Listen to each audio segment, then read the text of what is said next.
Good morning and welcome to Trinity's Training Group Question of the Day. Today's question is brought to you by Andrew Weldon.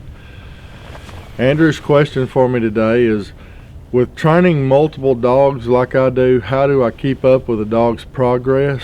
And also, do I have an idea of what I want my dogs to do when I go to the field?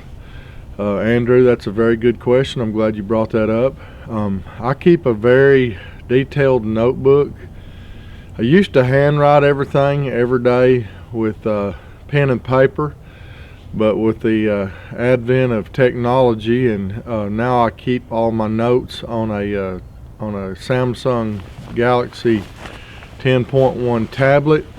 It's touch screen, and what I've done is I have developed a note-taking system to where I can enter a dog's name into that, and then even in my obedience it will give you each step of the obedience, and when we get that step completed, I put a star in that column, and then we move on to the next step. But there's also a spot in between each column where I can take personal notes on a dog if they have an issue with one part of it or another.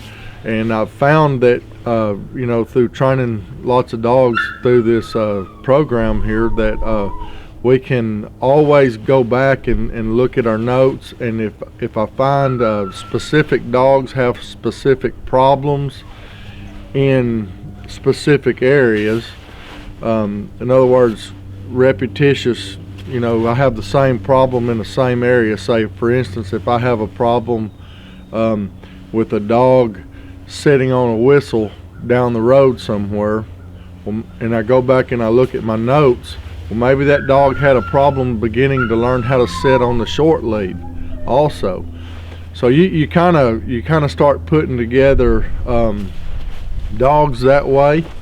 You start to identify problems that you'll have down the road before you even get there, if that makes sense. In other words, if dog A has a problem sitting, and then down the road dog A has a problem sitting on the whistle, and then you get to dog F and they have a problem sitting, then you probably want to spend a little more time there and then modify your training in that aspect. You might want to move right into introducing that dog to sit on a whistle while sit's fresh on their mind in the obedience session.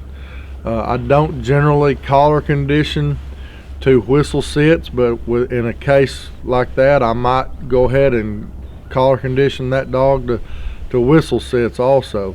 And as far as going to the field, having an idea, that is imperative. You must always have an idea of what you're going to do with your dogs.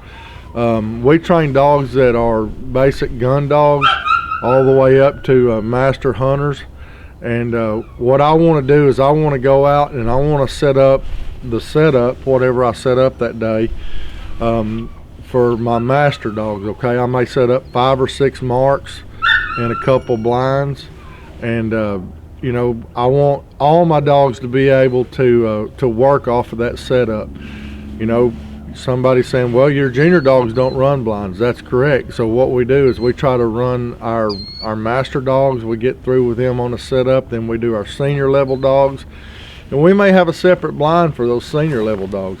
We may not do under 2 arcs and behind a gun station across the channel blind for the senior dogs. We may just scoot over here to the side and run a simple 50 or 60 yard land blind that doesn't have a whole lot of frills and a whole lot of factors. Then when we get those guys done, we'll try to move to our junior level dogs, and then we'll just run the marks. And sometimes we may switch sides with a mark. If we're throwing converging marks, we may not move the holding blinds, but just throw those marks kind of away from each other. And we might throw the long mark first if a dog's having trouble driving past a holding blind. You'll be setting them up for failure if you threw the short mark then the long mark. You're just asking for your dog to not be successful. You really have to know your dogs and know what they're doing, and it's a lot of trial and error, and you have to be willing to make mistakes, and you have to sometimes have to be willing to put their feet to the fire and just test and see where they're at. I don't very often come out and run a triple in a blind just like you see at a hunt test. I want to put more marks and more blinds because I want my dogs to be underwhelmed when we go to a hunt test. You know, if you got a junior dog and all they've seen is 2 singles for their entire life, and they walk up to a hunt test, they're going to be overwhelmed because they're going to be really excited. You know, they're around this hunt test scene. There's other dogs, there's lots of gunfire, possibly flyer stations going off in the distance and different things like that. You want those guys to walk up to the line in training and see 5, 6, 7 gun stations out there and go, I can do this, I can do this. There's going to be a bird come out of each one of those stations possibly, okay? And then when they go to the hunt test and they look out there and they see 2 gun stations, they're like, man, this is going to be a cakewalk. Okay, that's how you want your dogs to think about, you know, that sort of stuff. You want to train them. You don't want to overwhelm them in training. You want to work up to that 5, 6, 7 marks, and that way they'll be underwhelmed when you get to a hunt test. Okay, so we definitely have a plan what we want to do on a day-to-day basis. You know, and a lot of times I'll set up my marks on one side of the road here at the kennel. I've got 30 acres that we do yard work on, and I've got one side that has a lot higher cover than the other. I'll set up something for the bigger dogs if we're going to work here at the kennel.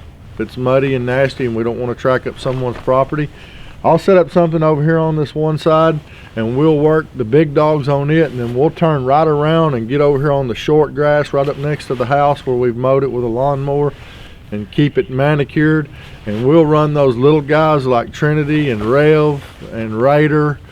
I've got Calypso. Those guys are just really beginning to learn how to mark. You know, we want to get them going through the motions of going out, picking up a bird and running back to us with that bird and, you know, getting it to us. So those are great questions. You guys keep them coming. Thank you. We're going to go get Trinity and get her going on her collar conditioning.